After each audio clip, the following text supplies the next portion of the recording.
En tant que médecin spécialiste des AVC et scientifique travaillant dans ce domaine depuis plus de 25 ans, je sais ce qu'un AVC peut faire aux individus et à leurs familles.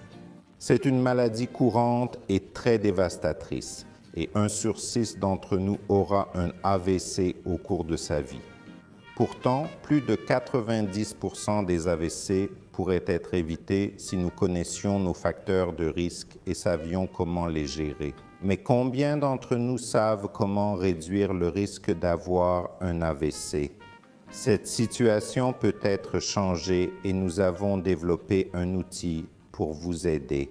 L'application Stroke Risk-O-Meter est un outil fiable et facile à utiliser pour évaluer votre risque individuel d'AVC et vous offrir des recommandations basées sur des preuves pour réduire votre risque d'AVC. Elle est basée sur la célèbre étude Framingham Heart Study, couramment utilisée par les médecins. L'application gratuite est approuvée par la World Stroke Organization, la principale organisation internationale dans la lutte contre les AVC.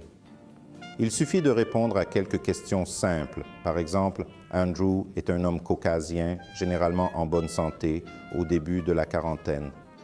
Sa pression artérielle systolique est de 130, il fume occasionnellement 1 ou 2 cigarettes par jour, n'est pas physiquement actif et a des antécédents familiaux d'AVC. Son risque d'avoir un AVC dans les 10 prochaines années est de 2,8%. Et bien que cela semble faible, c'est 2 fois et demi le risque d'AVC pour quelqu'un de son âge sans facteur de risque contributif. Son risque de crise cardiaque est encore plus élevé. Par conséquent, la prévention des AVC pour Andrew est justifiée dès maintenant. Mais que peut-il faire pour réduire son risque d'AVC? Voici les facteurs qu'il peut contrôler. Sélectionner l'un de ces boutons amène Andrew à des recommandations. Par exemple, il peut voir ce qui peut être fait pour arrêter de fumer. Il y a un clip vidéo sur comment arrêter de fumer et d'autres recommandations d'autogestion. Bonjour, je voudrais vous présenter le docteur qui est un expert international dans la recherche.